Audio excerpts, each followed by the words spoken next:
Thanks very much to the organizers for inviting me here. It's a real pleasure to be here. And it's particularly very nice to see so many familiar faces and friends indeed. So thank you for being here. Right, let's get into it. Well, there's a quotation to start off with. It's probably wise advice for contracts, but also note that the up and down, it's a reference to the up and down in the title. But okay, let's start. Okay, so this talk is about, stop my watch as well. This talk is about using proof theory to get decidability and upper bounds for substructural logics. What substructural logics? Well, many extensions of the full Lambek calculus, commutative full Lambek calculus with contraction, and the commutative full Lambek calculus with weakening. So just in case you're not completely sure what the full Lambek calculus is, if you take intuitionistic logic, you have weakening, commutativity, and contraction. Well, if you take the intuitionistic calculus and you knock off weakening, then you get HFLec. If you knock off contraction, then you get HFLew. So because it's a great luxury to be speaking to a proof theory audience, what I'm going to do is I'm going to focus on the proof theoretic motifs that appear in these arguments. In particular, these are, I would say, structural proof theory motifs.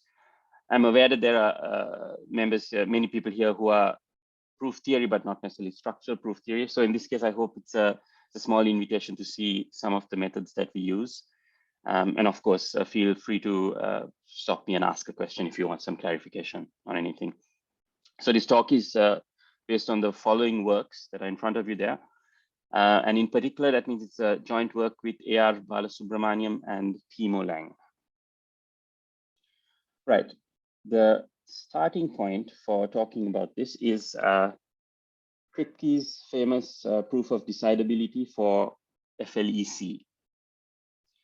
Once again, for concreteness, here's a calculus. We won't need the rule details too much. So I've not even written the rule names here, but just to know that it's a calculus you expect to see. There's the contraction rule. We'll be thinking about this a lot. And if I go forward, those are the additive rules. So what Kripke did is he gave an argument to show decidability for this calculus. And let's get straight into it. I'm going to actually spend some time talking about this proof. One, because it's very interesting and very nice. But two, because I hope that the intuition from Kripke's argument will let me describe the other proofs in a way that is meaningful, but without having to go into the details, right? So please, do stop me if something is not clear in this, especially in this portion. Okay, so the decision problem for HFLec is you give me a formula. I want to decide, is it provable in that calculus or is it not? And the very obvious idea is you say, well, take that sequence and you apply the rules backwards and see, can you find a proof? Revantha? So, yes. Question one. Yes. Is it implicit that cut elimination holds for all the calculi you're considering? Absolutely. I've not put a cut rule here because every calculus that I consider is cut free. That's a crucial part of the argument. Thank you.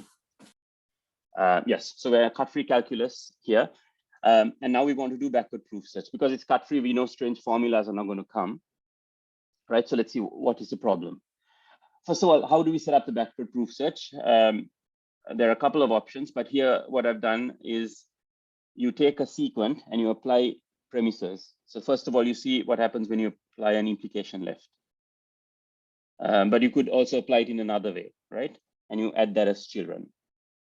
You could also say, I want to first operate on the R or S, right? And you get all these different children from the sequent, and you keep repeating this. If this process terminates, then you have a decision procedure. Why? Because if F is provable, that means it has a proof. You've applied all possible rules. So that means a subtree of this proof search tree is a proof. right? And the other direction is obvious. The point here is that, as I've shown you this calculation, we don't have termination. And for starters, you can keep applying that contraction rule indefinitely, right? And remember how the contraction rule just makes things bigger and bigger and bigger. So here you keep putting a child, and so on, and there's no termination. So contraction is an annoying rule. And in structural proof theory, if there's an annoying rule, what do? We eliminate it, right? That's what we did to the cut rule. That's what we'd like to do to contraction. In the case of contraction, if you just remove the rule, it's quite easy to see you don't have the same calculus. You can't prove the same formulas. So what we're gonna what's the argument that Kripke is running using the ideas of Curry and so on is to absorb the essential contractions so that then it's safe to delete the actual rule. So what do I mean by absorb the essential contractions? Here's a structural proof theory idea that is useful in many different contexts. So first of all, have a look at the standard implication rule. So that means that there's a left premise and a right premise. And in this case, the left premise has a P implies Q on the left, and the right premise also has a P implies Q. When I apply the rule, I get 3 copies, one from each of the premises, plus the one that was created at this spot. That's the original rule. You can define L1, and that one means that there's one implicit contraction. And why do I say that? Because look at the conclusion. Now I put just 2 copies. I could also define L2, which stands for 2 implicit contractions.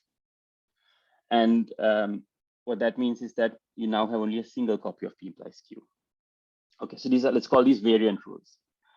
What happens if I need to handle this derivation you have in the middle of the page here, where you need to contract 4 copies to 1, right? Of course, you could say, let's introduce a new variant rule, but we're not solving the problem if we have to introduce a variant rule for every n. It turns out that the variants I showed you suffice. And why? Because if you're running the induction proof and you're faced with 4 copies, well, you can see that 2 copies are coming from one of the premises. So you can do the induction hypothesis on height, simply on height, on that premise to make it into a single copy. And now you can apply the variant L2 and get exactly what you want. So that's the idea. You do the same analysis for all the rules in your calculus, absorbing the essential contractions. And it turns out that you only need at most 2 implicit contractions. And with that, you have height preserving contraction in this new calculus, the calculus with the variance. Okay, it's called Curry's lemma because Curry proved a version of this result for intuitionistic logic in the 50s. So we have height preserving contraction, the statement you see there. We still don't know if my proof set is going to terminate under these new rules. So let's look at that next. Just a sort of a accounting point. We can represent sequences as n tuples. How exactly? Well, we know we have the subformula property. You've given me a formula F, so you can count all the subformulas of F, and let's say there are n of them. Then the left-hand side only contains these formulas, right? So so you can represent that as an n tuple. Certainly, the right-hand side is either blank or it's one of those formulas. So the right-hand side is really clear. Look at that, what I've written there. If my subformulas are P, Q, R, or R implies Q, right? You enumerate them. You give you say the P is associated with the first coordinate, Q with the second, R with the third, and R implies Q with the fourth. And then if you have that sequent, you give me a sequent, and I say, okay, there's 2 copies of Q. Well, there's 1 copy of P, so in the first coordinate I put a 1. There's 2 copies of Q, so I put a 2. There's no R's, so I put a 0. And R implies Q, there's just 1, so I put a 1. Okay, so what's the point? The left-hand side is an n tuple, where n is the number of subformulas. I'm actually going to ignore the right-hand side a bit because for this decision procedure, it's not going to cause any real complications. Maybe a quick way of thinking about that is the right-hand side, there are only n or n plus 1, right, with the blank, so there are only n plus 1 options. So if things are not terminating, it's because of what's happening on the left-hand side. All right, how can we get termination of this proof search tree? Look at the, suppose we're building up, we started with U0, it's an n tuple, and we've been applying, adding the children according to the proof rules that you can add. And at some point you encounter this tuple 3, 2. And you've seen before that you had 2, 2. Okay, and then you observe, okay, so 3, 2 is larger, right? In the standard component-wise ordering on tuples, 3, 2 is larger than 2, 2. Now we have height preserving contraction, right? So which means that what I'm saying here is we should not add 3, 2 because if you gave me 3, 2, I could do height preserving contraction and get 2, 2. And what that would mean is I could actually get a smaller proof of U0. Okay, is that clear? Because the 3, 2 is higher up. See, UN+1 is higher up from U3. So I do the height preserving contraction. And then whatever I get, I can plant that, replacing U3, and I get a smaller proof. So in particular, if I say I'm only going to look for proofs that are everywhere minimal, so you need a slightly stronger condition, right? That every sub proof has a minimal height. Then that gives me a reason to not write 3, 2. Of course, I need to know that every provable formula has a everywhere minimal proof, but it turns that is indeed the case. I'm going to take this opportunity to slip in some terminology here. So if you take the sequence from U0 to UN, so I'm just counting I'm naming the tuples along that branch. This is called a bad sequence, since what I mean here is that I smaller than j implies that ui is not smaller or equal to uj. And the point is that UN+1 is, if you add UN+1, it's a good sequence, right? Because there is an element that is greater than some previous element. But if that doesn't happen, then it's called a bad sequence. Now it's well known. Here's the component-wise ordering. I've written it on the side as well, right? So it's well known that if you take some across over nk, the standard ordering that we're using here is a well quasi ordering, and in particular there is no infinite bad sequence. Well, that means that there is no, we cannot have an infinite branch under this termination condition, a branch termination condition. We also know the tree is finitely branching, of course, because at any given sequence, there are only so many rules that you can apply. So it's finitely branching and no infinite branch. The proof search tree is finite, mechanics lemma. I'm going to have a look at everyone's faces at the same time. Yeah. Any questions? Is there something I can clarify on this?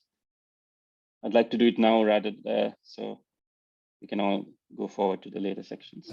So not really a question, but I guess this is a more sophisticated sort of loop check, where instead of looking for an identical n tuple, you're looking for one that's comparable under the component-wise partial order, in particular, comparably larger.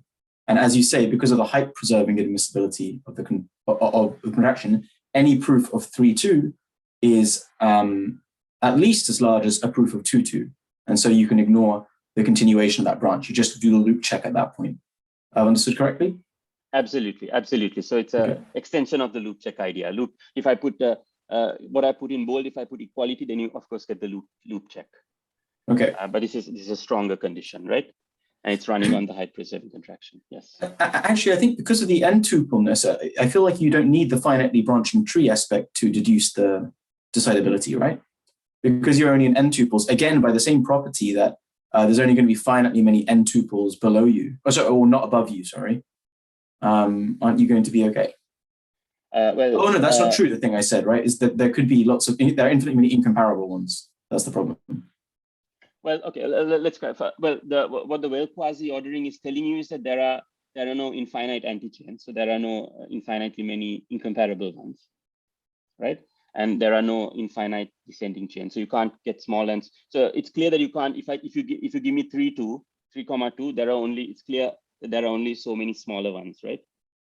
3, 2, 2, 2, 1, 2, and so on, right? Remember, there is no priority in the coordinates, right? They're all treated equally. Yeah. So really, what's running on this well quasi ordering is the fact that there are no infinitely many incomparable elements. Okay, that's what the well quasi ordering property is telling you, is that there are no infinitely many pairwise incomparable elements. Yeah, go on. No, I'm sort of, so I see that everything you've written is sufficient. So that 0.5, clearly finitely branching tree and open branch, sufficient to get finite proof tree, and therefore sufficient to get decidability. It's not 100% clear to me that you need finitely branching tree to get decidability. Okay, fine. So that's aside from the incomparable elements, right? It's aside from the because it's not clear to me that you couldn't use the fact that you've got only n tuples, the subformula property, to do something clever. Okay, possibly. Let me just think for a brief moment here. So what we're saying is we know that there is no infinite. Well, in the end, what do we want to do? We want to show that so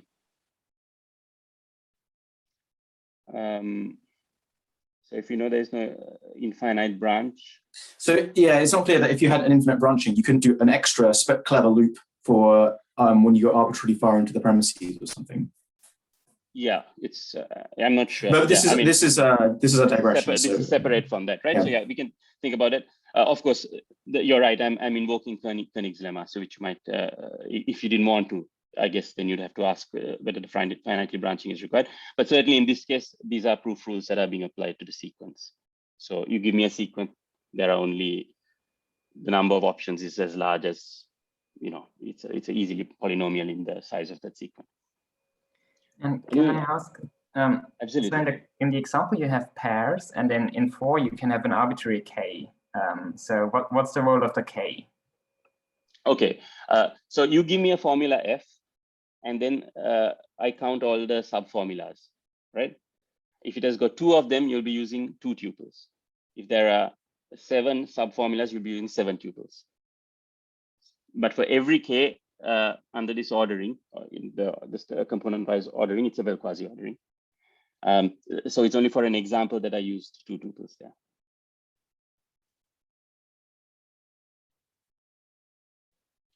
Okay, happy to save time for this.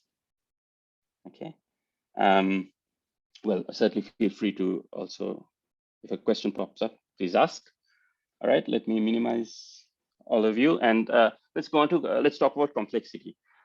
So this comes from Urquhart from 1999. The complexity of the decision procedure that I asked you, without looking at all the details, it's probably easy to guess. Really, the dominant term is this: how far, what is the height of the proof search tree, right? Everything else you can in fact a polynomial. What is the height of the proof search tree? This is the dominant term. So can we say how long are these? What's the maximum length for a bad sequence? At first glance, there is no maximum length, right? Look what I've given there. From okay, I'm afraid these both these examples are slightly the equality should not be there, right? Because it does not hold there. 0 is obviously not larger than 100. What I'm showing is that these 2 elements are incomparable. Okay, so apologies for that. These 2 elements are incomparable. The point is that you can jump really high by reducing one component and making the other one really bigger, 100 or 1,000. And then even if you descend, right, you have at least 1,000 steps that you can make here. You see what I mean? So from 1, 0, I could go to 0, million. And then if I descend peacefully, okay, I still get another million more steps that I can get. So my point is that looked at it this way, clearly we know that there is no infinite bad sequence, but we're not going to get a bound we're not going to get a maximum value. But Rev, yes. I mean, we can embed this into a known order type, right? I mean, if you've got an n tuple, then a tower of omega to the n will work, right? Right. You can embed it into omega to the n. And then because we know what the explosion is every time you go down in the height, don't you get like can't we measure the complexity like that? Well, all I'm simply saying is there's either maximum height or there isn't, right? But the point is that by instead of 1,000, if you put n, for every n, you can make a bad sequence of a greater length. You see what I mean? So sorry, I think I see your point 4 now.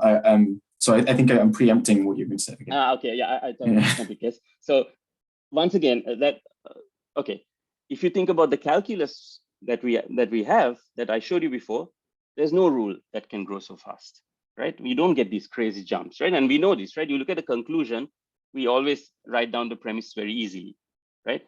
And the point there is that you don't get arbitrary large jumps in the specific case of the calculus, and that's what we're interested in here.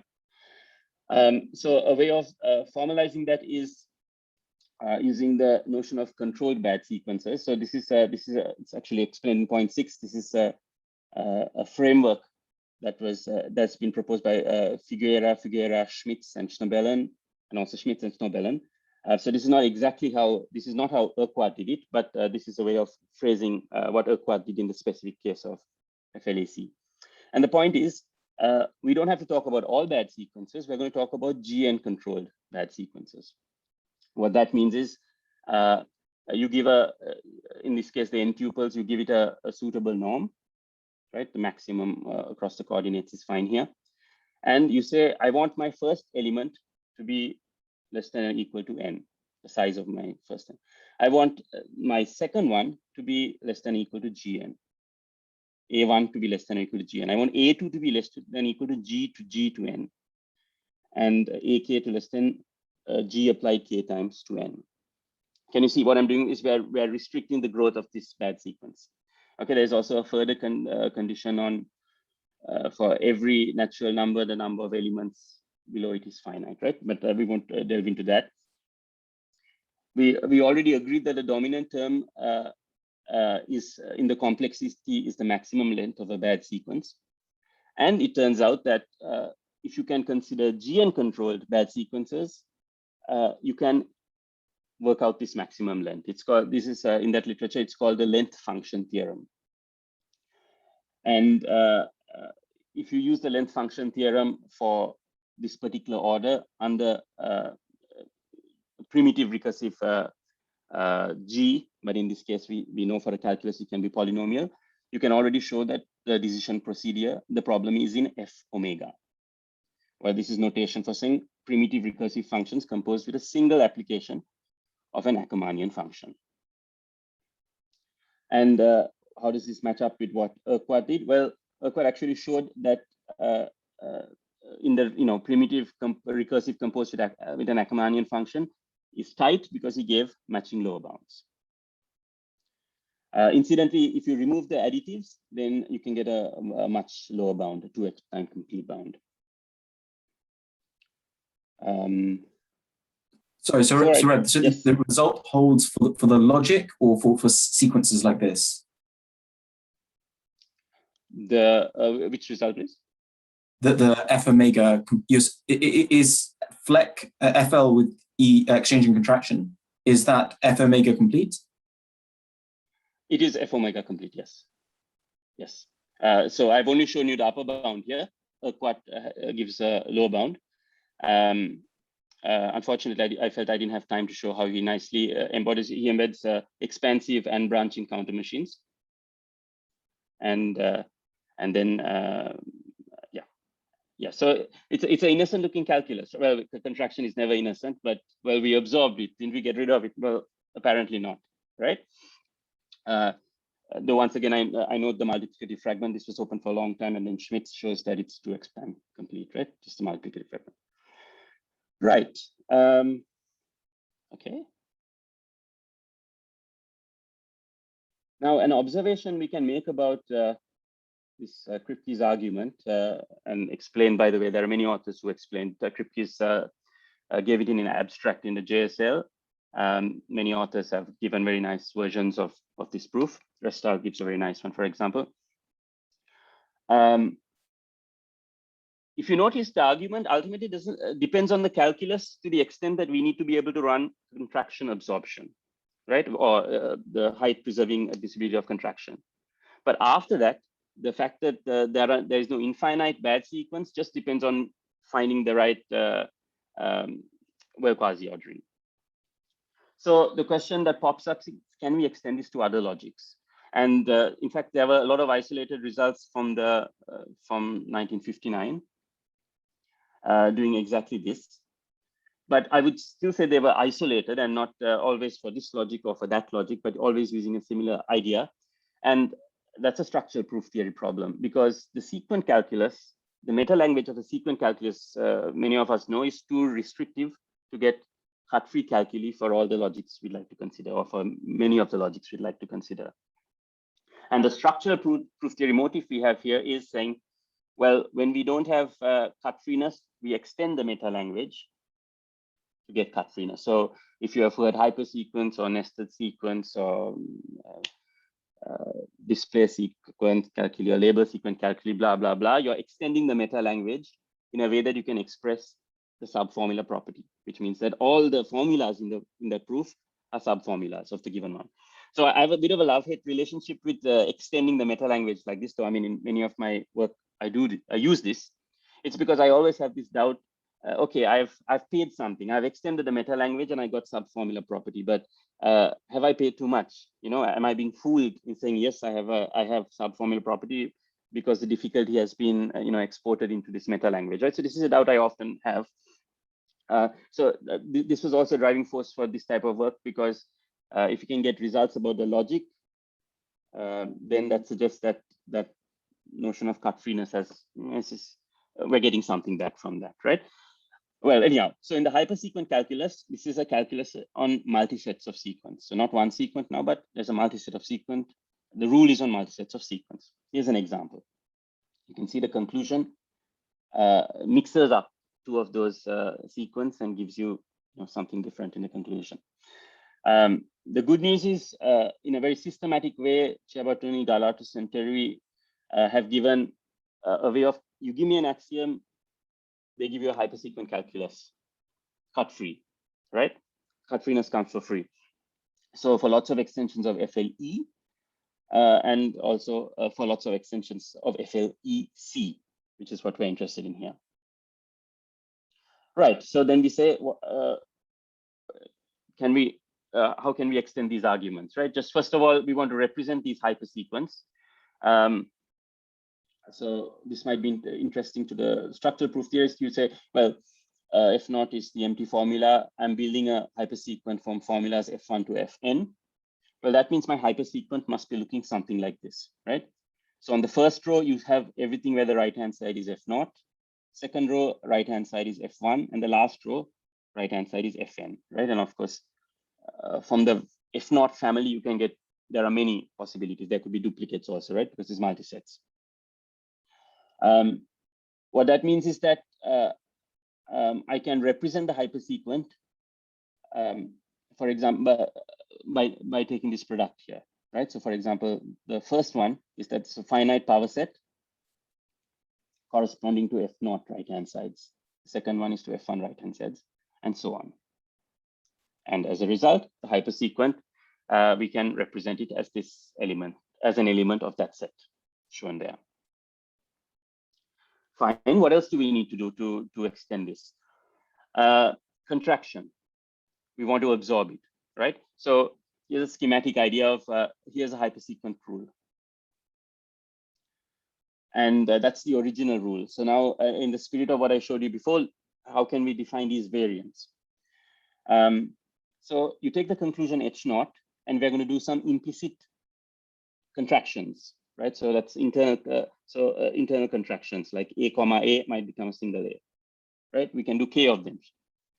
Let's say that because we're talking about multi-sets, or there can be multiple copies, we need to also be able to do what you call external contraction, which means that if the sequence are the same, you can take two sequences that are same and make them into one.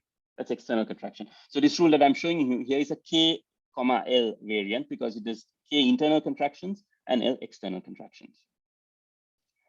And you need to go into the details, but what happens here is you can find that if you give me a rule, I can find a suitable K and L just by looking an analysis of the rule. A bit like how we analyzed the sequent rules and figured out only two variants were required, right?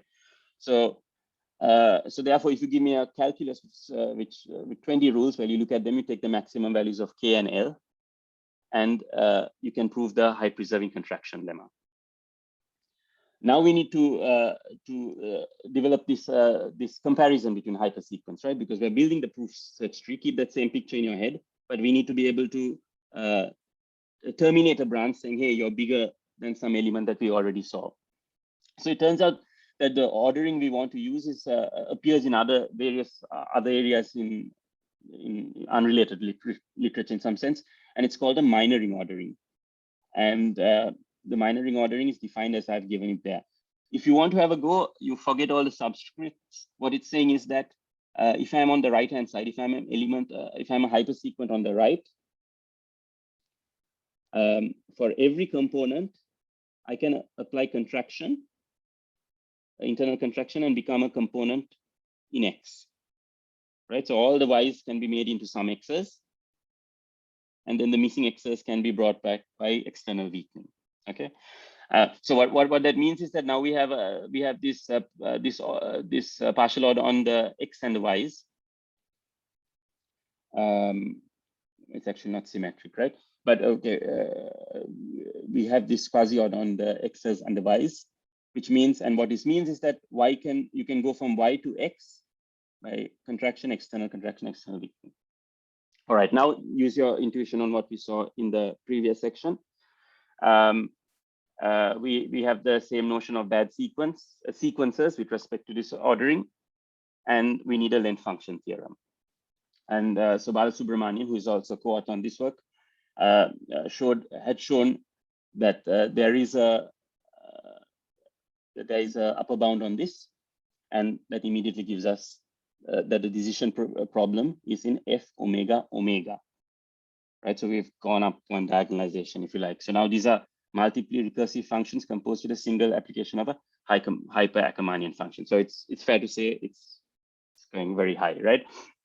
But I should tell you this is completely general. So every extension, the infinitely many extensions, in fact, for which there's this cut-free hypersequent calculus, this analysis is giving this upper bound. Okay. Right. So that's contraction. What happens if you say, well, I want to replace contraction with weakening? So here's the weakening rule.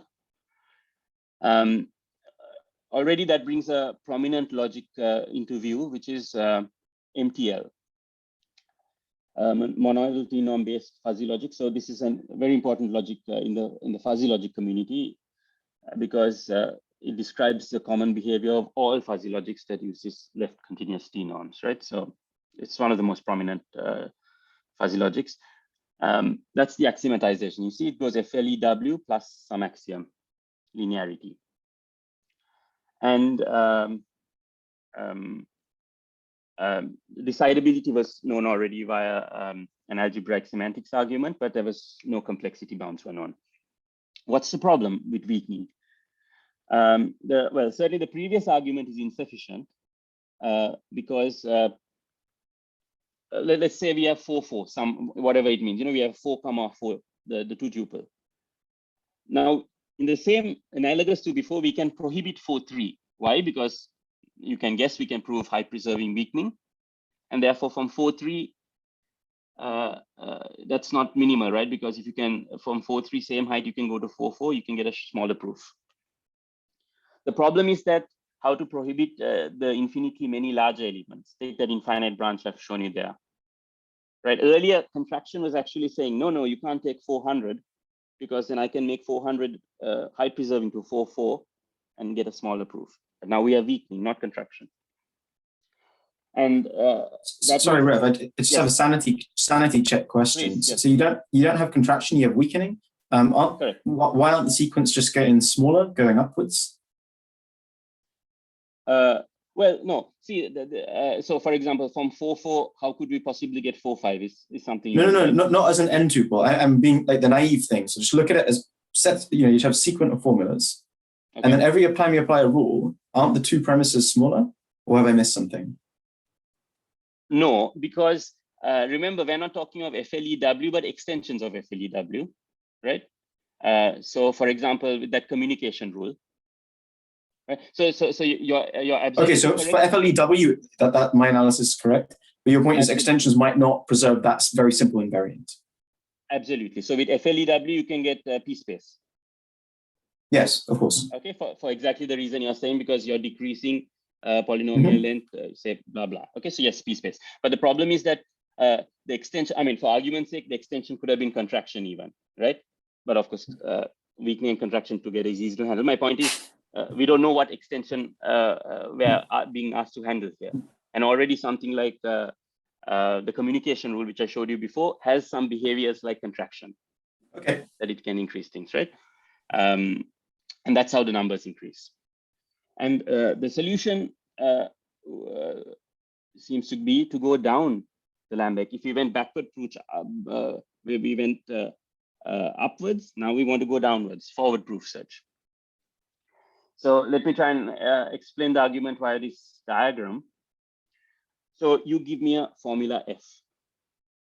And let's say S0 is the set of all initial sequence. Initial sequence are things like P turnstile P, right? Let's say only P turnstile P. And what do you instantiate for P? Well, instantiate with all possible subformulas in F. Clearly, S0 is finite, computable. Now I'm going to define S1 as follows. So you take an element from S0, you do some limited weakening. I'm not telling you what I mean by limited weakening, but you do some amount of weakening, whatever you want to do, right?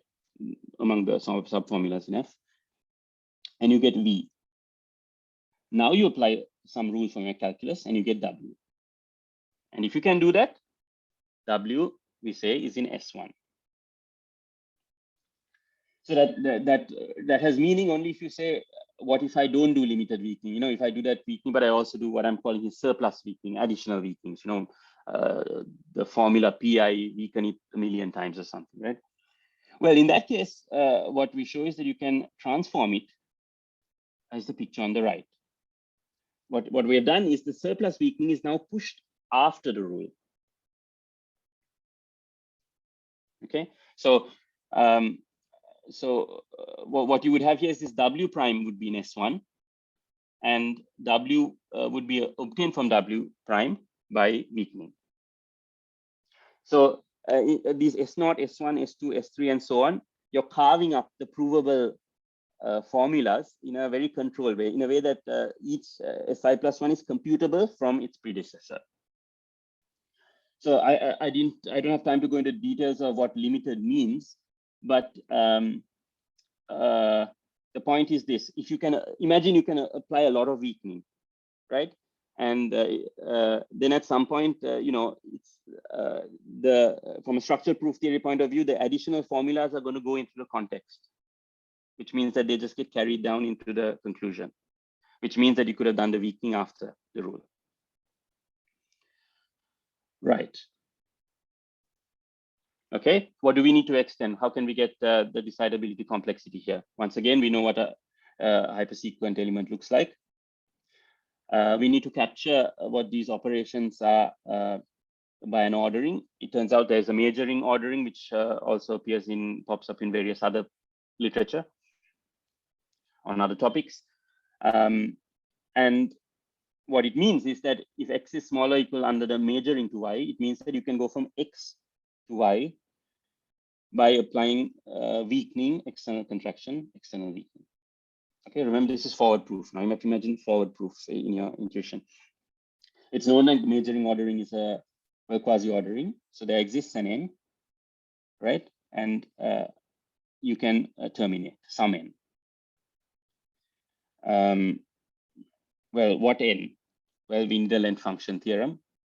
And Balasubramanian, in that the same work I discussed before, also considers the majoring ordering, and there is a value, right? And for the and so we get also the same bound as before, which is F omega omega inclusion for FLEW plus all the extensions that you can get by the hypersequence system.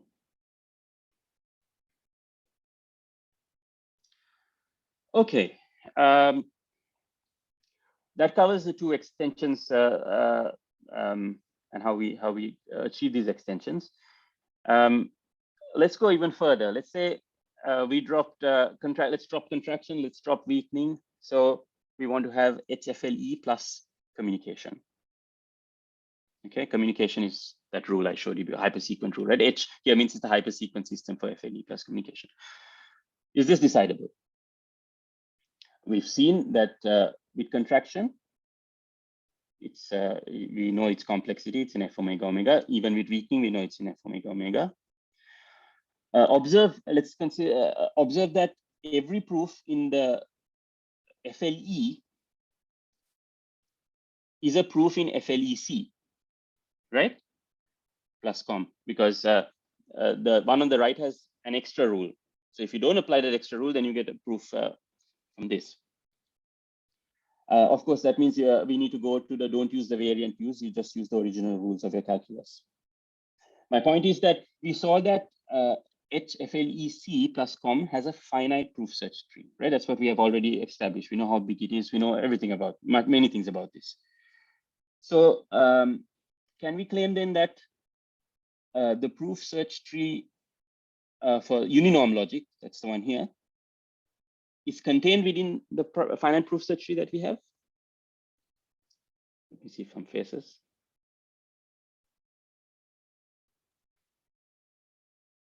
So the question is, we've constructed a big proof search tree, and now I'm saying I have a calculus with one less rule. Can I find enough of its proofs within the proof search tree, the finite proof search tree that I've constructed? Doesn't your loop check cause a problem? Okay, Anupam says, doesn't the loop check cause a problem? Who thinks it doesn't cause a problem, or thinks there's a way around it, maybe? It's okay. Well, yes, exactly. Right. Good call, Anupam there. We truncated the proof search tree because we had contraction, right? I mean, we were using contraction all the time to justify that truncation.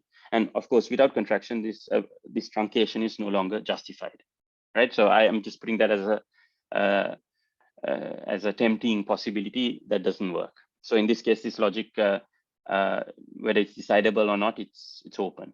And it seems trickier because the values really mean something, right? Earlier, you just could consider minimal values and go from there. But now, whether it's a 4 or a 5 really makes a difference because we miss contraction and weakening. Okay. In addition, I have some further questions and, shall we say, conversation starters. Firstly, you saw the gap between Urquhart's bound, a tight bound of F omega, and what we got for the extensions in both cases, F omega to the omega. Can we find a logic that inhabits this? I observed that we needed the hypersequence. Well, we seem to need the hypersequence to get cut freeness, or certainly we seem to need more than the sequence to get cut freeness. And also you can see that the hypersequence are sort of pretty intimately connected with omega omega, right? Why do I say that? Because the hypersequence are sets of n tuples as opposed to big n tuples, right? So and it's the sets of n tuples that pushes you from F omega to F omega omega. That's not an argument. I'd like to know, can we find a logic that actually inhabits this properly? Of course, MTL, I said, is a very interesting logic especially for the fuzzy logicians. Can we find a lower bound? And can we find tighter bounds? As I said, this is the first syntactic proof of decidability and also its first complexity bound, but many would suspect far lower bounds. Okay, to be honest, it's very hard, certainly for me to imagine when you say something is non-primitive recursive already, it just requires some stretching, right? So maybe I'm not sure how good it's not clear how good one's intuition is, but anyhow, many would suspect that it's got to be lower than this. Well, can we prove it or prove otherwise? On this note, there's a simpler problem that we could attack. I'm talking a simpler problem for the MTL case. So forget the hypersequence that we use for MTL. Let's just consider sequence, right? What can we say about lower bounds for HFLec, or if you like HFLew plus the sequent com rule, scom. So what this rule is doing is it says you give me a sequent, I'm going to take the antecedent, I'm going to double it and share it between the premises. Okay, that's just another way of writing, saying what I've written there. So for example, here's an example. And this also goes back to what Anupam said, why do numbers increase? Well, some of the rules we had can increase numbers. Look at this. So the P2, Q3, so double that becomes P4, Q6. And now you can spend the 4 Ps, 1 on the left and 3 on the right. You can spend the 6 Qs, 4 on the left, 2 on the right. And I think it will be already very interesting. Well, I'm intrigued to know what type of machine does this resemble? Can we get a lower bound for this logic? Okay, so it seems like I'm 45. I'll stop there.